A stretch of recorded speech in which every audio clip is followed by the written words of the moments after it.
Yesus tentang Sabtu Suci dan juga perayaan Malam Paskah. Apa yang menjadi pembeda hari suci dengan hari yang lain? Dan apa yang membuat perayaan Malam Paskah sangat istimewa? Dan apa saja makna di balik misteri iman ini yang bisa kita pelajari dan hidupi?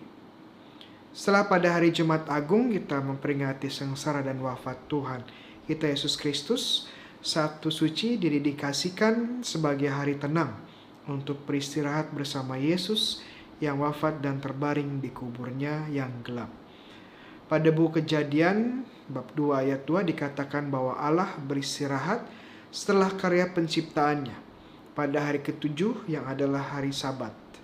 Kata Sabat sendiri berarti istirahat.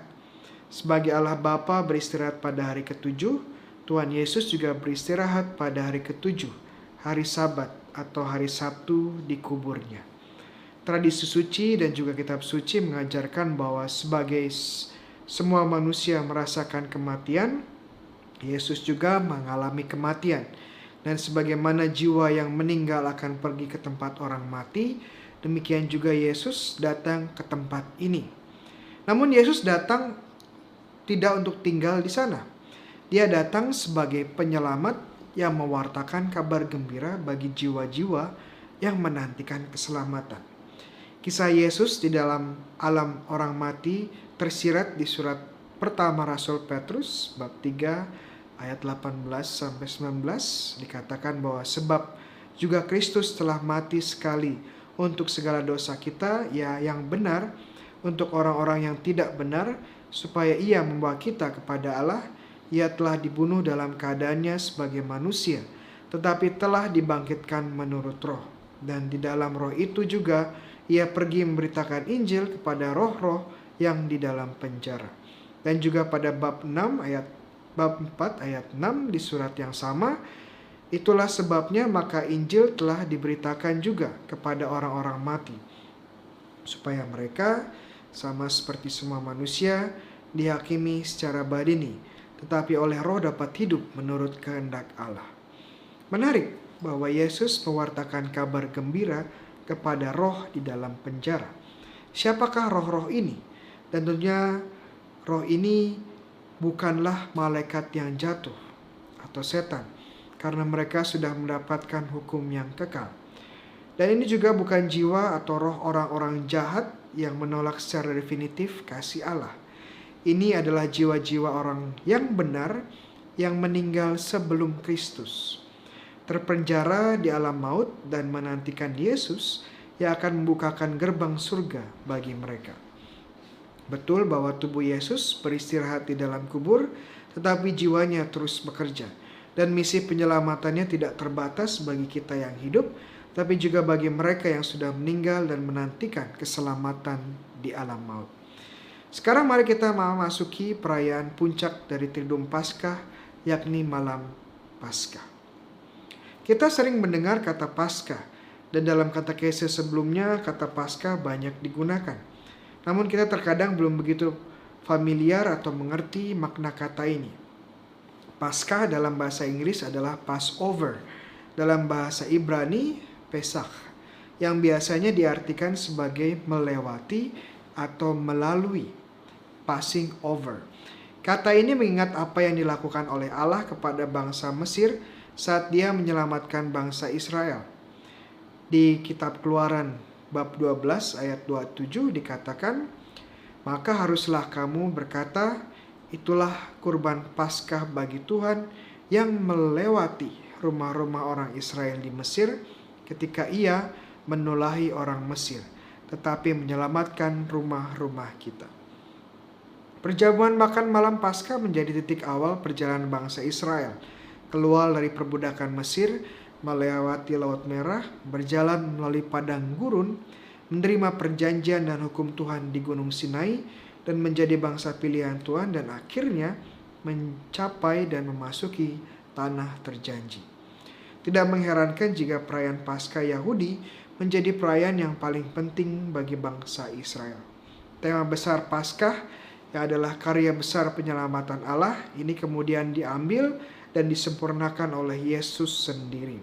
Saat perjamuan terakhir, Yesus berkata, aku sangat rindu makan Paskah ini bersama-sama dengan kamu sebelum aku menderita.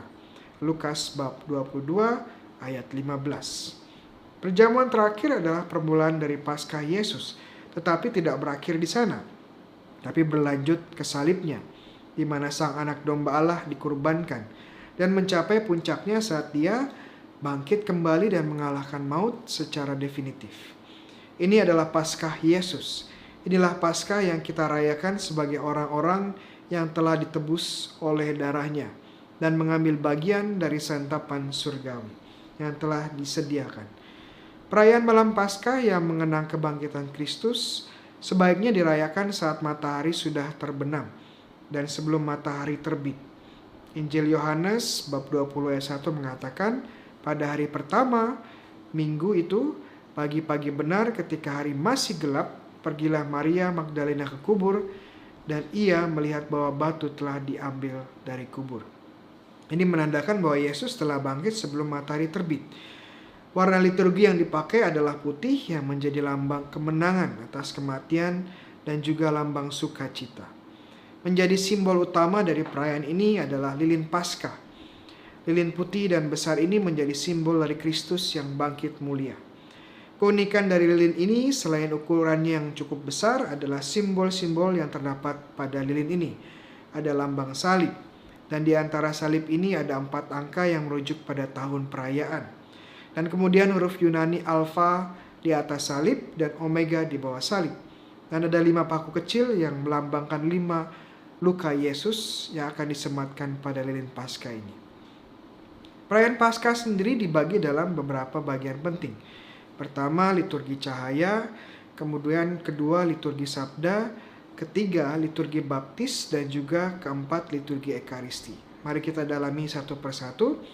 Liturgi cahaya atau perayaan malam Paskah dimulai dengan menyalakan api yang cukup besar untuk menerangi kegelapan malam. Dan kemudian dari api ini diberkati dan kemudian lilin Paskah akan dinyalakan melalui api yang sama. Namun sebelum lilin dinyalakan, lilin ini akan dipersiapkan terlebih dahulu dan 5 paku akan disematkan. Dan setelah dinyalakan, lilin pun akan diarak dan dibawa masuk ke dalam gereja. Sampainya di panti imam, romo atau diakon atau kantor yang telah ditunjuk menyanyikan exsultet yang adalah madah agung, kabar sukacita, kebangkitan bagi semua ciptaan. Kedua, liturgi sabda. Liturgi sabda Paskah sedikit berbeda dengan liturgi sabda-sabda perayaan-perayaan lain karena jumlah bacaannya yang terbilang cukup banyak dan panjang. Gereja menawarkan total 9 bacaan dari kitab suci, 7 dari perjanjian lama, 1 dari surat Rasul Paulus, dan 1 bacaan Injil. 9 bacaan ini mengenang sejarah keselamatan dari kisah penciptaan, pembebasan dari Mesir hingga kebangkitan Kristus. Tetapi untuk keperluan pastoral dari 7 bacaan dari perjanjian lama bisa dikurangi dan menjadi 3 bacaan. Setelah bacaan dari perjanjian lama selesai, lagu kemuliaan kembali dinyanyikan dengan meriah dan biasanya diiringi suara lonceng. Lagu kemuliaan yang sempat hilang pada masa Prapaskah telah kembali dan menandakan masa Prapaskah telah selesai dan kini Tuhan telah bangkit. Dan ketiga adalah liturgi baptis. Adanya ritus baptis di dalam malam Paskah merupakan tradisi yang sangat kuno dan memiliki makna yang mendalam. Sama seperti Yesus yang wafat dan memasuki kegelapan kubur dan kemudian bangkit dalam kemuliaan pada malam ini, para umat Kristiani yang dibaptis juga mengalami kematian terhadap dosa dan hidup yang lama, dan kemudian bangkit lagi sebagai manusia yang baru pada malam yang sama. Bagian dari liturgi baptis ini juga adalah pembaruan janji baptis bagi semua umat yang hadir. Bacaan Injil pada malam Paskah menceritakan tentang kisah kebangkitan, dan ini diambil sesuai dengan tahun liturgi. Sebagai contoh, sekarang kita berada pada tahun A. Maka bacaan Injil akan diambil dari Injil Matius, tepatnya bab 28 ayat 1 sampai 10. Keempat Injil tentunya menceritakan tentang kisah kebangkitan Yesus. karena ini sungguh momen yang paling penting dalam hidup Yesus. Walaupun rinciannya berbeda, keempat Injil setuju setidaknya dengan 3 atau 4 fakta utama. Pertama, kubur yang kosong. Kedua, wanita sebagai saksi kubur yang kosong. Ketiga, malaikat yang memberikan kabar bahwa Yesus sudah bangkit. Dan keempat, Yesus yang bangkit menampakkan dirinya kepada para wanita atau para murid. Tentunya kita membutuhkan katekese terpisah untuk menjelaskan lebih detail bukti-bukti kebangkitan Yesus ini. Tapi saat ini cukuplah kita mengerti bahwa kubur kosong menandakan bahwa tubuh Yesus telah tidak ada. Dan para wanita menjadi saksi utama dari hal ini. Hilangnya tubuh Yesus bisa diartikan bahwa tubuhnya dicuri atau dipindah diam-diam. Tetapi malaikat menjelaskan bahwa alasan kubur kosong adalah karena dia telah bangkit dari kematian. Perkataan malaikat ini kemudian dibuktikan dengan Yesus yang menunjukkan dirinya sungguh hidup kepada wanita-wanita ini atau kepada para muridnya. Kebangkitan Kristus adalah fondasi iman dan agama kita. Seperti yang ditulis oleh Santo Paulus dalam surat pertamanya kepada umat di Korintus. Kalau tidak ada kebangkitan orang mati, maka Kristus juga tidak dibangkitkan. Tetapi andai kata Kristus tidak dibangkitkan, maka sia-sialah pemberitaan kami dan sia-sialah juga imanmu. Bab 15 ayat 13. Yesus yang bangkit menjadi bukti nyata bahwa apa yang diwartakannya adalah benar. Jika dia tidak bangkit, apa yang diwartakannya bahwa dia adalah Allah, putra Allah, dan dia menjadi manusia seperti kita untuk menyelamatkan kita, dan wafatnya disalib menjadi bagian dari misteri penebusan, ini semua adalah omong kosong belaka. Dan dia tidak ada bedanya dengan tokoh-tokoh penting dalam sejarah manusia, tetapi tidak bisa menghindari kematian. Tetapi Yesus sungguh bangkit, dan semua yang dikatakannya adalah benar. Malam Paskah menjadi puncak perjalanan Paskah kita, dan poin tertinggi dalam tahun liturgi gereja. Inilah malam paling kudus dari segala malam, dan adalah hari raya, sumber segala hari raya gereja. Kita merayakan Kristus yang sungguh bangkit dan mengalahkan maut. Ini adalah misteri ilahi yang menjadi fondasi bagi iman kita dan batu karang keselamatan kita. Selamat Paskah.